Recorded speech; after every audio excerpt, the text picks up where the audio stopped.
Some people are looking at this disaster and they're heading towards financial ruins, and they're just like, man, I was so stressed out. I was so overwhelmed. I was so overworked, and I was not fulfilled. If I lose everything, at least I gain my sanity back. And the reason why I think that's so important, that's a huge perspective is shift. because people can be in the same situation, which we're all in right now, and they can be looking at it completely different. So we know it's all about your perception. So we're going to ask these questions to help you get the right perception for this. Welcome to the Push Podcast. Why push? Because a nudge is just too friendly. And friend, we're here to help you get your shit together. I'm Eddie. And I'm Janelle. And we're the Copelands. We've got 3 daughters, 2 businesses, a mortgage, and lots of responsibilities. So just like you, we're struggling to find that perfect balance of ambitious go-getter hustle while still staying present, loving our kids, and working on our relationship. And doing the laundry, going to the grocery store. Oh, and don't forget being mindful. Yeah, all of the stuff. So if you're juggling all the things, but you're also trying to get to the next level, guess what? You're in the right place. So get ready to be pushed. Hey guys, welcome back to the Push Podcast. I'm Janelle. And I'm Eddie. How you doing? I'm doing good. Are you talking to me? I'm talking to everybody. Oh, yeah. You and everyone else.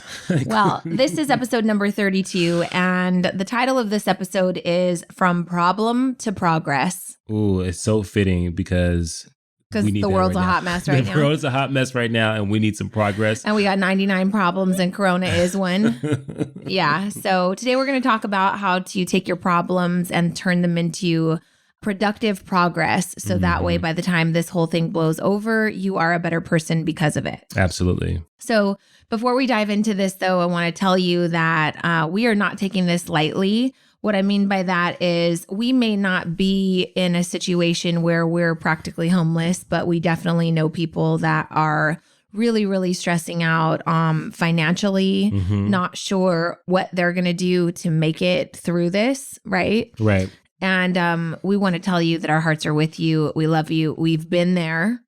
Yeah, and we know and it's that. Scary. Yeah, and the crazy thing is there's so many different variations of what people are going through, whether it be them directly, someone close to them, just so many different things. And I think that understanding that and having a sense of empathy that you may not be going through these things, but someone that you know is going through something very tragic to them. Yeah.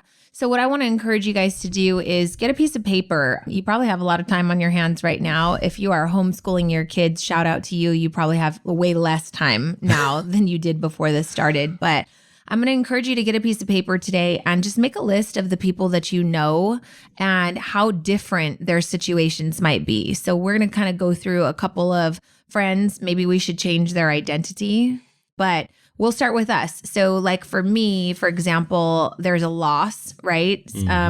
We are standing in faith though. Right. I will tell you, lots of people have reached out and said, well, how are you so positive during this? And I will just tell you, we're standing in faith. Absolutely. That's not something I will tell you that we probably had in 2008, 2009 when we lost our jobs the first time.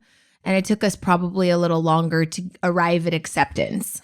Yeah. And I think that arriving at acceptance was relieving. It was like a weight off our shoulders to just say, this is it. And then we started to prepare. Can't control it. Can't do nothing about it. But, I think that what's crazy is now that as years go past and you get older and you get a little bit more refined and you get enlightened, I'm putting quotation marks up, you start to really understand and articulate the things that you did. And so I would say that looking back, we did have faith. We just didn't necessarily call it that because I was standing in it. We weren't standing in it. We were just kind of acting on it because, faith without deeds is dead. And we were putting in the deeds. Like we literally were finding ways to be resourceful. Be resourceful. We knew we were going to lose the house. I was calling the mortgage company every single day. That's faith. Like you don't do those things if you don't believe something can't come out of it. We also didn't know what was going to happen. So I remember bringing boxes home from work and having them in the backyard ready to go in the event that we had 30 days to vacate our 4-bedroom house.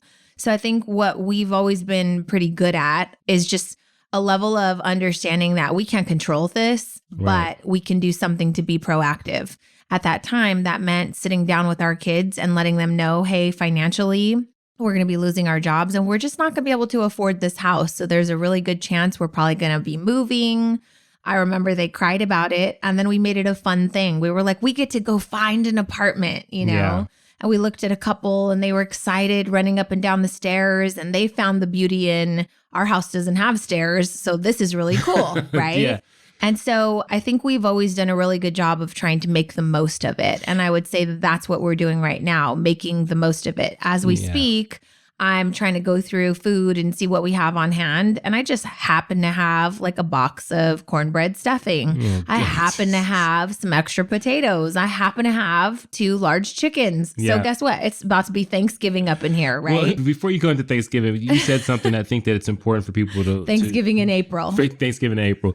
But because this episode is about problem to progress, sometimes we have to look at the anatomy of how you're handling a problem. And so what Janelle said was something was important. Like our transparency with the kids around what was going on was important. And we talked to them about it. As hard as it was, as heartbroken as they were when they first heard it, that transparency allowed the weight to come off of our shoulders for acceptance. Because right now, there are situations and there are circumstances that people are facing right now, and they're not transparent with their family. They're not transparent with their kids. And what happens is they end up holding all this frustration, holding all this stress and anxiety, and it's manifesting itself into poor behaviors, poor reactions, just overeating, anger, all these different things, lashing out, when they just need to just say, hey, here's what we're facing right now. We're going to have some faith, but I want to be clear if this is the consequences of this situation for us. Yeah. So we have another group of friends. I don't know, let's call her Debbie and John. I don't know. I just pulled those from the hat. But Debbie and John, you know, they're trying to make the most of it too.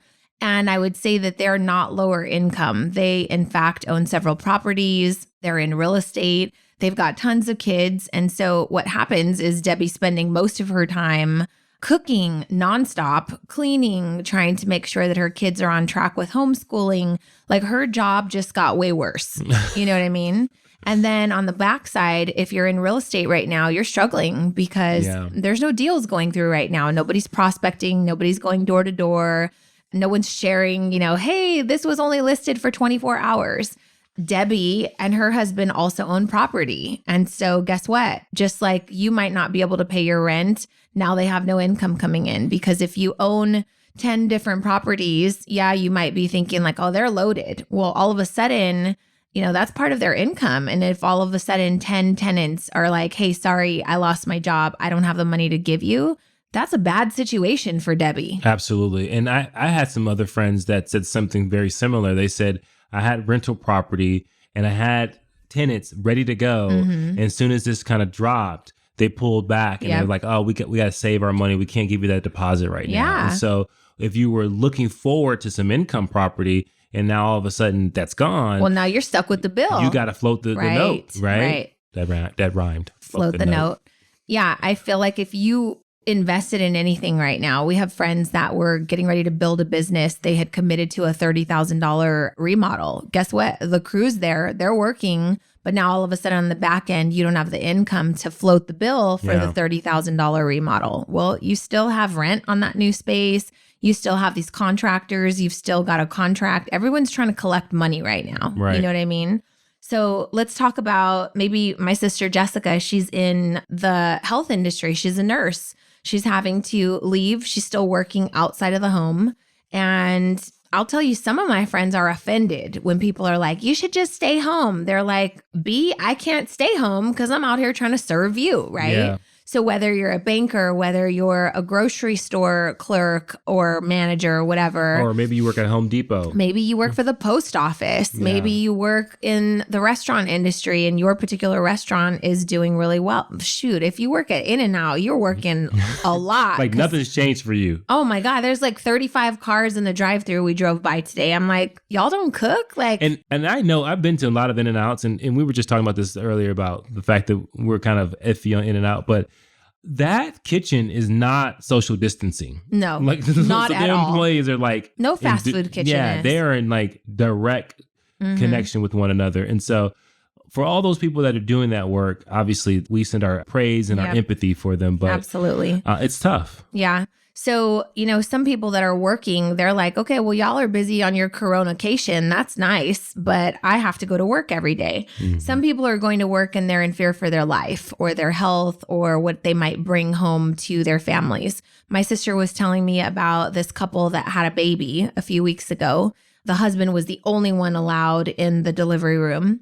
And then right after they had the baby, they went home. But guess what? He had to go back to work and continue to help people fight this illness. So they had to build a bedroom for him in the garage. And she had to sit there and recover by herself from having this baby and raise this child for the last 30, 40 days without her husband. So they're like looking at each other through the front window of your house. And your husband can't even be around your kid because he's busy dealing with all of these sick patients at the hospital. Yeah. So I want to shout out those people. Like if you're sitting at home and you're crying about a loss of income, I get it. It's tough. It's tragic. I'm not minimizing it. But I can tell you right now that if I had a baby, like when I had Jordan and I had a C-section, I was in misery, in pain. And to know that I had to figure out how to be a new mom on my own, make my own food, sit here and survive, be the only person to get up in the middle of the night with a kid, I wanted to start sobbing when I heard that story. Yeah. And then if I got to watch you through the window, shoot, you better not let me hear the TV on or something, because you think you get downtime while I'm in here struggling, trying to stay alive, Yeah, I'm out here battling these diseases. I know that. But what I'm saying is we're all making sacrifices, right? And I think about that single parent that works hourly, that their kid is sent home and they have got to go to work. Right. Like there's no, hey, we're going to pay you because you have your kid home. Yep. Like I think about my childhood. If my mom was still who had to go to the bank because the banks are still open. She worked in the banks for all my life. And I was home. And let's just say I was 4 or 5 years old. Like what happens then? And you don't necessarily have family that can watch your kid. Right. And you're going into the public every single day. Like that is a hard, you're worried about what you're bringing back home to your kid. You're worried about the fact that you're going to be done by the time this is over. Because I don't know how to do Common Core math. Let's just be real, right? Yeah. There's also another couple, a friend that we know whose husband is a DJ. And if you have any sort of we've got friends that have photo booths, like if you're in the industry, like the service industry, celebration industry, celebration industry, like if you're a DJ, if you're a photographer, florist. If you have you're struggling right now. Why? Yeah. Because nobody can have events right now, right? So here you are with these kids at home. You don't know Common Core math. Your DJ business can't really thrive or survive during this time because you're not having any parties, right? But I got to tell you, I've seen some people be really, really innovative. And this is where we're going with the podcast is, how can you take the problem and turn it into progress? I have seen so many DJ parties. Like this guy was on his turntables the other day in his boxer shorts and a tank top, and just playing a bunch of hits. And there were thousands of people on joining this live virtual DJ party. That's fun. So by the time this is over, if he does that regularly, bro, he's going to have 1 million followers. Yeah, I saw Shaq do that the other day. Did he? Yeah, Shaq did it in his kitchen. And he was, had his DJ stuff going. His kids were over there dancing and pumping them up. But the innovation and what you can do and how you can connect people. Yeah. Like when you say thousands of people are just turning on their phone and just listening to the music and almost visualizing themselves in a situation where they're dancing and having fun with people. So much fun. I'm here for that, right? And then let's see, maybe you're a photographer. We've had a couple of friends that we've suggested. I've even mentioned it to my sister. Hey, can you come over and do a social distancing, family photo shoot of us? Because I'm going to tell you, we are never all 5 of us home. Yeah. Since Jasmine moved out to go to college, we haven't had the opportunity to take a photo with all 5 of us, right? So I was like, is there some sort of thing that you can offer maybe on the download? Because I know people will come for you and they'll be like, you're not doing your part. But what if you did on the porch of, families' homes? They can't have all their aunts and cousins and uncles and stuff come over. That's not safe. And I'm not promoting being out right now while we're supposed to be quarantined. But what I'm saying is the Cake Mamas, my business was born in the middle of necessity, was born in a time where I needed to be scrappy. So what I want to do is encourage you to say okay, what is it that I've been putting off that I've been wanting to do? And how can I make it work in the time that we're in right now? It might have to be online. It might have to be virtual. It might have to be from a distance. But there's so many things that you can do right now to turn this huge, massive problem into a huge opportunity. Yeah. And we talk about this with our students all the time. We talk about the fact that you either are solving a problem or you're creating a problem. And then right now, we got a massive problem. And if you can come up with a vaccine, you're definitely in business. But outside of that, there are certain things that are going to start coming up that people are going to need. That people are going to need certain things that I don't even know what it is yet. But I'll tell someone's going to find a way to fulfill that need. And then someone's going to also say, I noticed when I was home and I couldn't go anywhere that we're really missing this one thing. Right. And they're going to make it at home and then they're going to blow up and it's going to be amazing. But you know what I want to make? Candles. I'm obsessed with candles. You know this. I listened to how I started how I built this, right? And my favorite candles are Chesapeake Bay. And I've always said, like, there's a certain combination of like this wax and the wick that is just like science, I think, because these candles like nail it and they're worth every penny. I would like to learn, if I had all the time in the world, I'd like to learn how to be like a candle maker magician. I don't know. I would. I know. And if I mastered it, which you know that I could, I would make it a business. There you go. For sure. Because I love it. It brings me joy. While you're doing that, I want to figure out this whole toilet paper thing. Like, I think just think about it. Just slow down here. I mean, the candles are great. But we've noticed, now all of a sudden you go to the store, all the toilet paper is gone. Right? Okay. So this is a big problem. And it's pretty archaic that we use paper to wipe our asses. Oh, God. Right? And so I know that they have, what is it in Europe? A bidet. A bidet, right? But there's got to be a different way of doing that. So someone out there, maybe it'd be me, will come up with a new way to wipe that ass. Are you kidding me right now? Clean yourself. Because here's the thing, like, from a sewage standpoint, from the environment, the plumbing, water, all those different things, like, we've got to get to a better place where we clean, right? And so you feel like the toilet needs a transformation. The toilet needs a transformation. There needs to be some type of scrubbing or something that goes on that gets you going, and we don't need toilet paper anymore, because I'm being playful, but these are the type of things that come from these types of disasters. Right. There wasn't a need and all of a sudden toilet paper, and now it's scarce. Now it's scarce, right. And we're like, okay, we got to find a different place, because other countries are like, what do you guys have an issue with toilet paper? We just turn this water on, it sprays up, and then we're clean. We're ready to go. My goodness, you are crazy. So obviously, some people might be filled with like hopelessness. Some people might be looking for inspiration. First, I want to shout out this group of pushers that we have in our 30-day challenge. Y'all missed out if you're not part of this, because it has been such an awesome thing to be a part of. We're journaling, we're working out, people are losing weight, they're connecting, they're making new friends. And I feel like when you find a tribe that you can relate to, that's like, oh man, we're all kind of in forward movement. We're all aspiring to be better when this thing blows over. It's pretty magical. So shout out to that tribe. Yeah. And I love the most is the fact that when people come together, especially when it's not like work, when it's not work related, like it's not their company they work for, or they're even their own company, I think they're able to be a little bit more vulnerable. I think they're able to really dig in a little bit more because there's a different level of investment that's happening, whether it's investment of their money, whether it's be investment of their time on their own time, that I think that brings a different level of commitment. Yeah. And so that's what I love seeing. And so if you're missing out, I'm so sorry. Make sure you join the Pusher Society though, because you can come in every month and get some love. That's right. Go to JanelleCopeland.com to get more information on the Pusher Society. So we're going to talk to you about 10 questions that we think will help improve your perception. And these questions, we're going to start off, they're a little bit deep. We've gone through this exercise with all of the people that are in our challenge. And you're going to have to get a little deep with yourself. We think that people are kind of just going through the motions right now. At this point, you might be in week 3 or 4 of this quarantine. You might be a little stir crazy.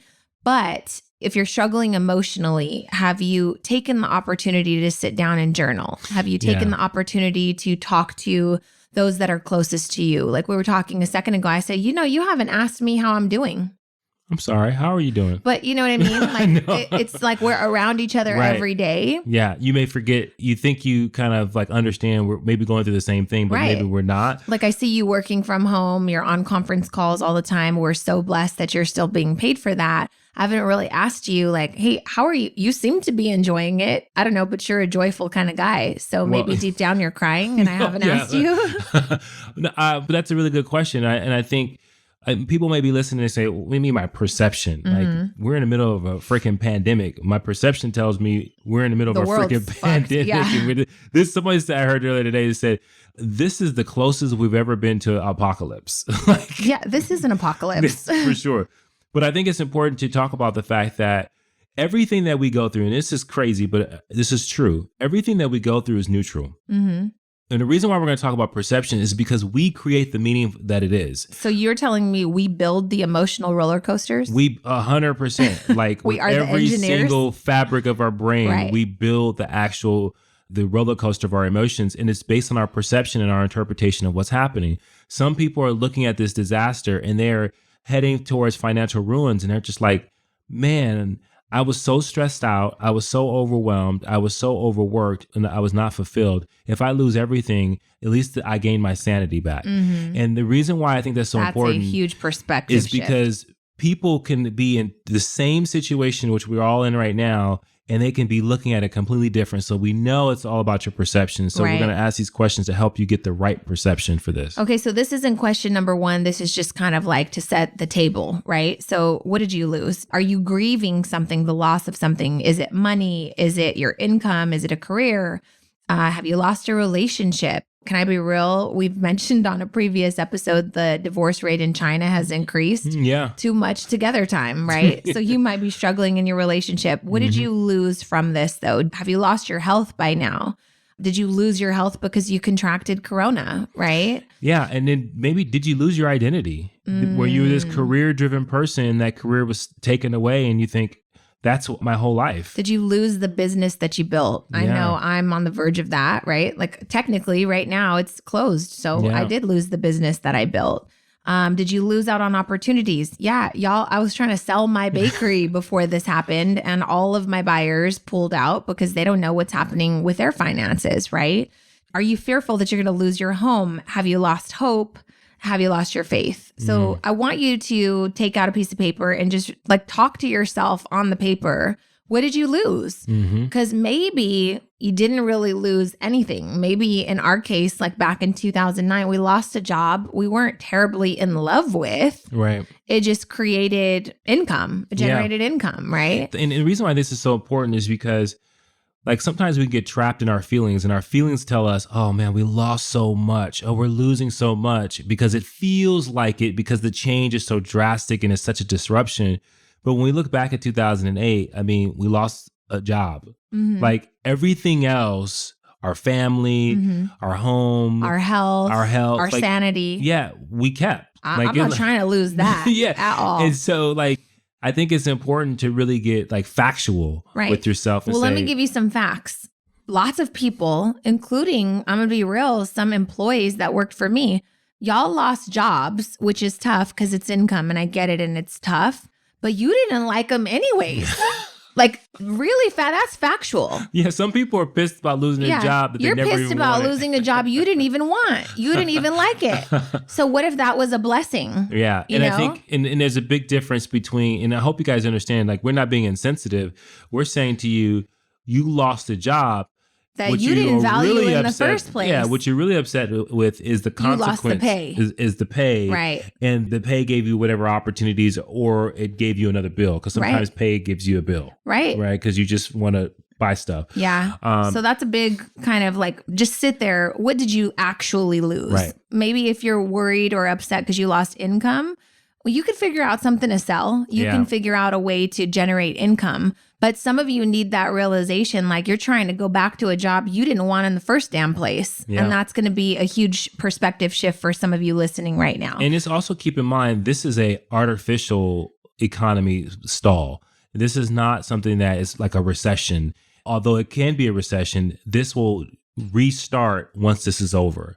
it's not like these jobs will never come back. Right. And so just keep that in mind. Like jobs will come back. And they may not come back in rapid form, right, but they will come back, and you just have to be ready. And so that's why that is debatable. I'm going to tell you why. Well, here's the reason why. And I'll let you say something, but what I'll say to you is this, is that every job that's being lost, every business that's ending, there will be a replacement. There will be something else that will replace it. How long it will take, I don't know. Yeah. But it won't be a situation where these things will disappear forever. There may be new ways that people do business from here. I can guarantee you that. Lots of businesses are going to realize, you know what? We just had 2,000 employees work from home. Let's do this shit like going forward. We don't need to pay for these big ass office spaces. Right. We don't need to pay for toilet paper in bathrooms. Like let them use their own toilet paper at home, right? So there's going to be a lot of innovation and learnings that these large companies are going to have. And I think that could create some issues in real estate. You know, there's lots of huge commercial buildings that are now abandoned because they realize they don't need them anymore. Maybe we can knock these suckers down and plant some more trees. Because I can tell you one thing I loved about Corona is the fresh air. My goodness. Okay, so let's move on. So here's the beginning of the questions. Number one question, because of this loss, I will not be able to blank. That could be because of this loss, I will not be able to pay my bills.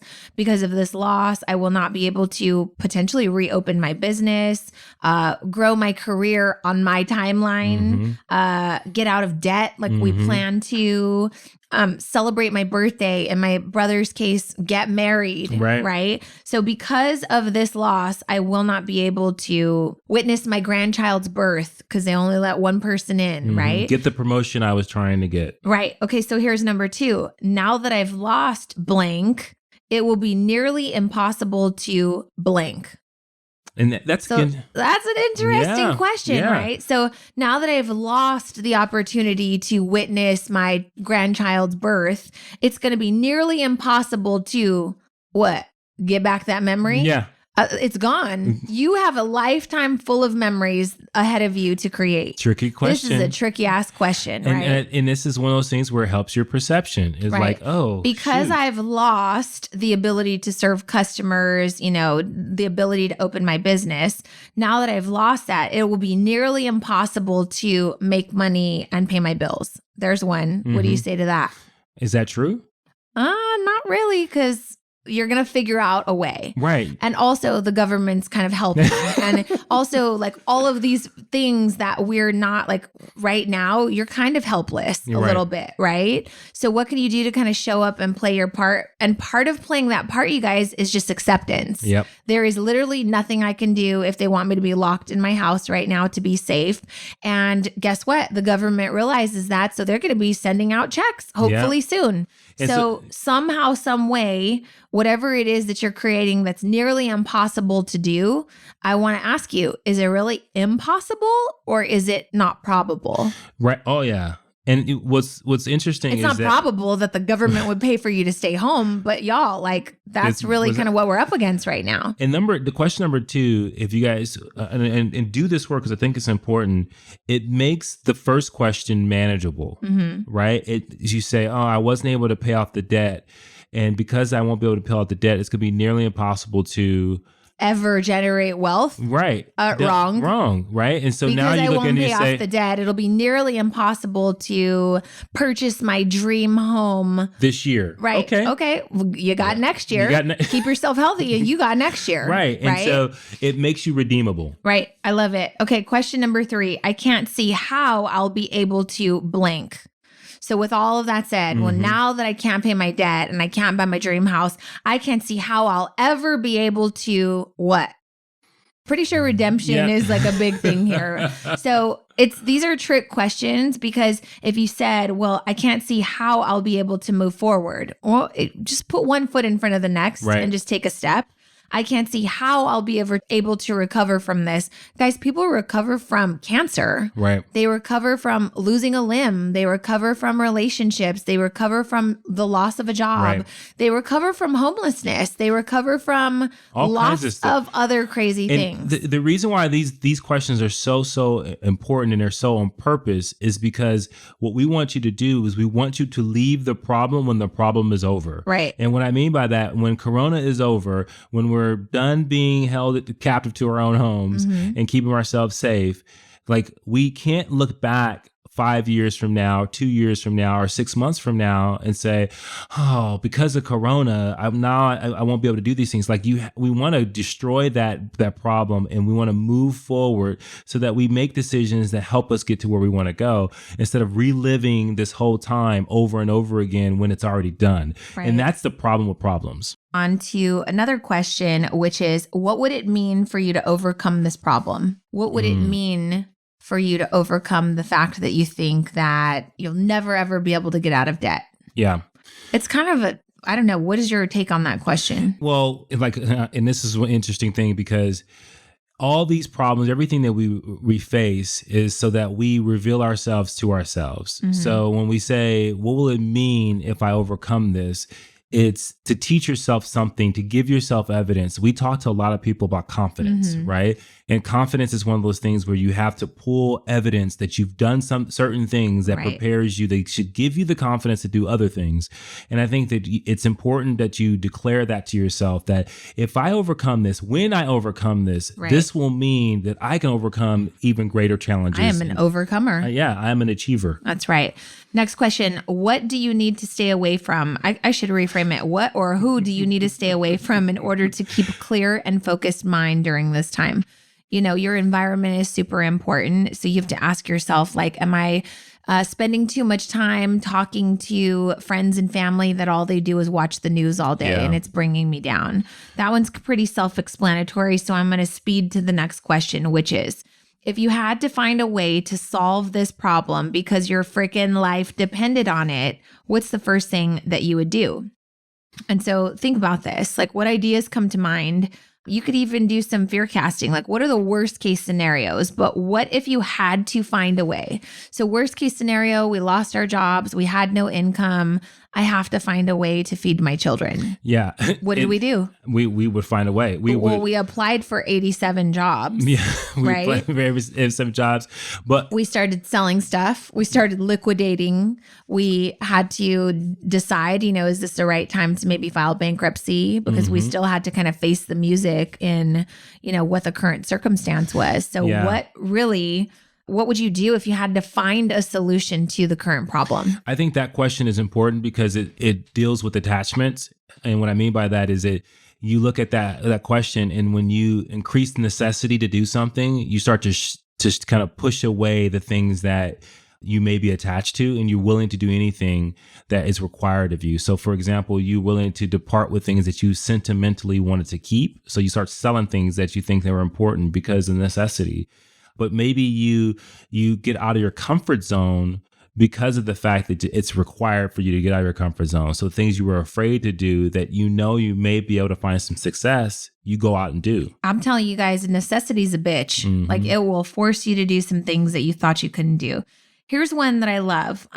Who do you know that can provide you with the support that you might need to overcome this problem? So I think that your most undervalued resource is your network. Yeah. And here's what I mean by that. Like, we usually undervalue the power of connections. So who in your circle might be able to offer some sound advice, some assistance, some just basic suggestions or support or a shoulder to cry on or perspective? Like, here, your friends, Eddie and Janelle, we've been through this before. We're offering you some perspective, right? So this is a place you might want to tune in because this is considered a resource. But at the time, what was available to us? Well, we had friends that were tax accountants. We had to talk to them about, like, hey, what should we do? We had friends that were advising us, hey, this might not be the best time for you to do X, Y, and Z, or friends that were advising us to consider maybe bankruptcy, some friends that were advising us to apply at a certain place, something we never considered, right? So really leverage your network and think who in your Rolodex can help offer some sort of solution or suggestion or just maybe even support. And I think the second part of this, the reason why I think this is one of the most important things that you need to do is because when you go through something really tough, the worst thing you can do is isolate yourself and try to figure it out from the same circumstances that created the problem itself. And I think when you get outside of your comfort zone, you start asking people for help and support. And I'll say for my guys out there, which is probably the hardest thing to do, is when you're really struggling to reach out to someone and say, I don't know how to get out of this. Right. I need some help. And not that I need your money or anything like that, but I need your guidance. I need some suggestions. Here's what I'm faced with.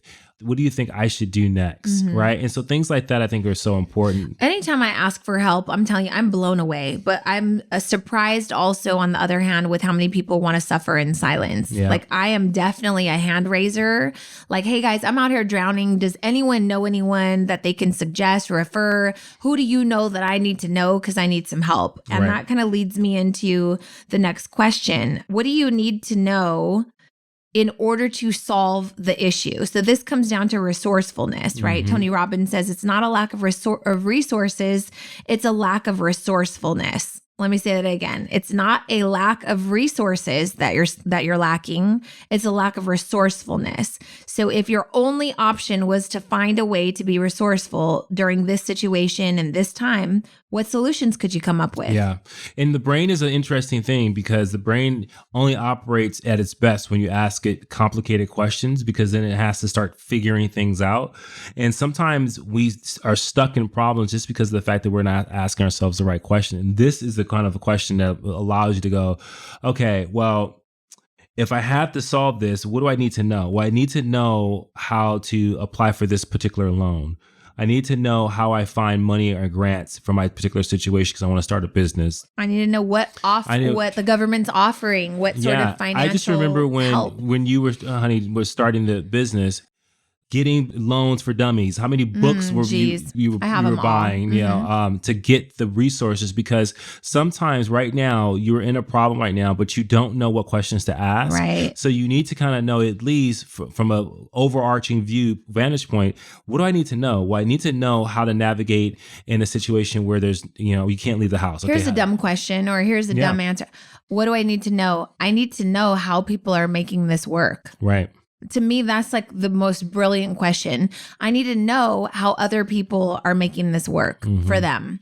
Is it they applied for a grant, they got a loan? Is it, how is this person making their business run? Right. Not from a jealousy or an envy standpoint, but from a, something I don't know, can we be friends type of, that's an advantage. Yeah, because that information is gold. Right. Absolutely. Okay, so number 9, what would happen if you decided to not give up?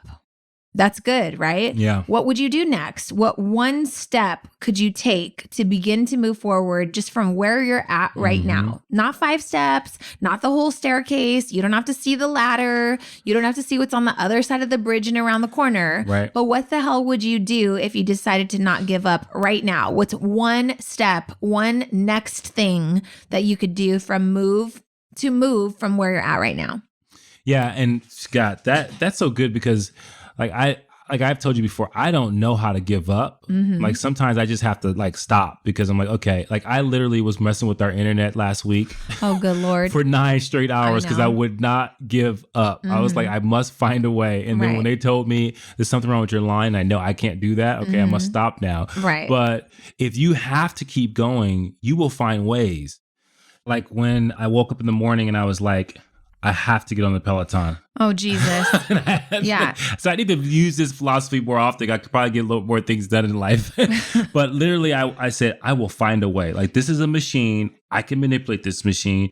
So I hotspotted it from my phone. God. Because no internet means no TV, no Peloton usage, no Google Docs, no accessing your computer, no homeschooling, right? So they literally told us, you guys, on Saturday, we'll be there on Thursday night to fix your internet. Will you be home between the hours of 4 and 5? Where the hell am I supposed to go right now? We're in quarantine. Of course I'm going to be here waiting for you to come, right?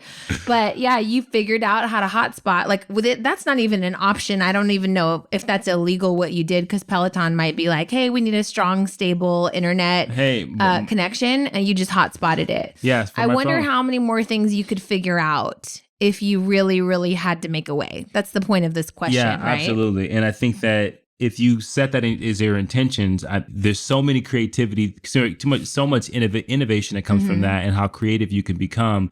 But the key thing is that I was going to find a way. Right. You were determined. I was determined. So then you had to get resourceful. Yeah. Some of y'all just need to do that right now with this virus, right? Okay, so last question, and I want you to really think hard about this. Picture yourself a year from now, looking back at what you've accomplished during this time. What did you love about yourself during this time? What did you learn about yourself during this time? And what skills did you develop because of this? I love that. It's such a great question because we don't take a lot of time to go back and reflect and say, man, I really handled that like a boss right there, right? Until after you've gone through the storm and you have kind of like earned your stripes, right? So we're kind of asking you, while we're in the middle of this storm, who do you want to be when you look back at this 3 years from now and say, because this is ultimately like our generation's World War III, right? This is like the Great Depression of 2020. And so we need to be able to like talk to our grandkids about that one time that it was kind of like an apocalypse and we had to stay in our house. What did we do? What did we do to survive? This is our generation. Back in my day, I walked 5 miles to be in the snow, right? Like this is our generation. We were locked down. Right. Yeah, and I think... Well, I'll tell you what I did. I went for tons of bike rides. I got super fit because I couldn't stop eating, right? So I had to do some activity. I found the blessing. I felt like leaning into my faith. It was almost like God's way of saying, well, you said you needed a break anyways, girlfriend. Here you go. Yeah, I stopped the world for you. I stopped the world for you, right? So I just want to leave you with that question. Who will you look back 3 years from now? Who will you say that you were? Who did you become? What skills did you develop? What skills did you sharpen? Like, are you preparing yourself right now for that, for the time when this blows over? You don't have to go back to your shitty job that you didn't like, or you're better qualified now for something because you've refined some skills during this time. That's what's going to help you stand out right now, friends. And what I love about this is the love part, because I can't tell you, I talk to so many people, and that self-esteem You mean, what did you love about yourself during this time? Self-esteem is an area they struggle with. And looking back and saying, man, I really love that I kept going. I really love the fact that even though I was up against the wall, I still treated my wife well. I still treated my kids well. I showed up for people. I gave to people. I served other people. I really loved that about myself. I really love that we're making the most of this. I just think it's so important. Yeah. Like, I think it's so important that people, one, love themselves, but also like look at the things they do and say, God, I really love that about myself. Like be in admiration of yourself.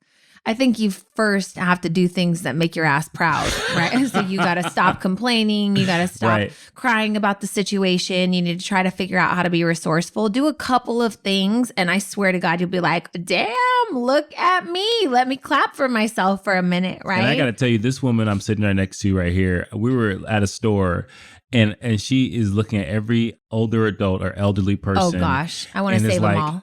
I'm like, okay, come on, you can't save them all. I'm like, I'm going to go talk to them. She's going to have a Rolodex of old people phone numbers. Nothing but people over 75. But I swear, we walk down the street. I'm like, I'm going to go save them. They must need help. I asked Jordan the other day, I was like, do you think they need help? And she goes, they're walking down the street. I go, he can barely walk. He's got a walker. How must they be getting groceries? Like, somebody needs to help them, you know? And I think that I do that because, are you saying you love that about me, by the way? And I hope you look back and say you love that about yourself. Oh, I'm really proud of the empathetic heart that I have that really just wants to serve and nurture, because I feel like you get back what you give out. And one day when I'm 80, if heaven forbid my kids hate me and they don't want to take care of me, somebody's got to take care of me because of all of my good deeds, right? Yeah. I mean, that's the way I look at it. I think you're going to be well taken care of. Yeah, I better be, because I mean, I'm not helping all these old people for nothing. Oh, God. Just kidding. But yeah, so we hope this episode was helpful for you. We really want to help you shift your perspective and really work on moving towards progress in the middle of this massive problem that has caused major disruption for everyone. Hopefully you're past the stage of complaining and you're more leaning towards, okay, I can't sit here anymore. Right. This doesn't feel good. I don't like the way it's making me think. My mindset's all jacked up. And hopefully you're consuming better information now, and you're surrounding yourself, not surrounding yourself with people because that would be illegal, but you're surrounding yourself virtually with people and things that can help you. Absolutely. So That's it for the Push Podcast episode for today. I think it was informative. Yeah, I would listen to this. Yeah, absolutely. I think that for those that went through the challenge, are going through the challenge right now, for those that... You guys are rock stars. Yeah, you're rock stars. This is so much fun. For those that are listening to this, that I hope this was a glimmer of hope. I posted not too long ago that hope is just a spark, but faith is the light. Yep. And I hope that even in a non-religious sense, that you start to practice faith, like believing in something that you cannot see, so that it can illuminate where you need to be, who you need to be, and where you need to go. So whether it's Jesus, Buddha, the universe, Mother Nature, whatever, you got to have someone to hand this off to, because it can get heavy. Faith gives you a path. That's right. And if you don't have one, then you probably don't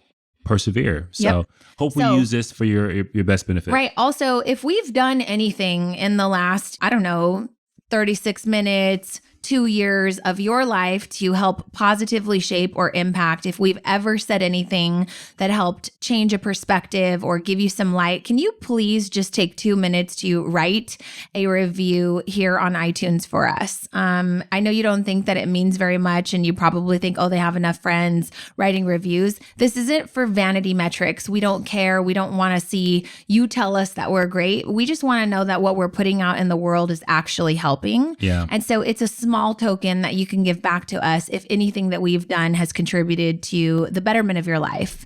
Also, can you share this? That's what I was going to say. For goodness sakes, share it. Don't keep it to yourself. Send it to someone. Send the link, whatever it is. It's easy to share if you have an iPhone. Yep, we're all trying to get better. And I think this isn't some information that if it is helping you, you should hoard. I think you should want to enlighten the people around you. This is, if anything, a really good conversation starter for your family. Absolutely. Don't treat us like a secret weapon. Well, I don't want to be stepchildren. Please stop hiding us in the basement, for God's sakes. Share us now. So please take some time to write a review. And I'm going to tell you what, I'm going to pick 5 of you to send out some pusher shirts. Yeah. It's been a while since we've done that. So I'm going to send out 5. No, you know what? I'm going to send out 8. Let's do it. I'm looking for 8 reviews. Just say something nice. Yep. You don't have to say you love us, but say something nice, something that was helpful. It's better if you say you love us. It's okay. Have a good day, good night, whatever it is that you're doing. Make it good, friends. Push through. Thank you for listening to the Push Podcast. Hey, we want to hear from you. So if you have a question or there's a particular topic that you want us to tackle and you want us to help you push through, you got to do something for us. You got to go to Apple Podcasts and you got to leave a rating and a review. And in that review, go ahead and leave that question with your Instagram handle so that we can shout you out when we actually answer the question. And we'll talk about that on the podcast and make sure that, hey, this particular podcast is made for you. So leave a rating, leave a review, leave your handle, and until next time, push through.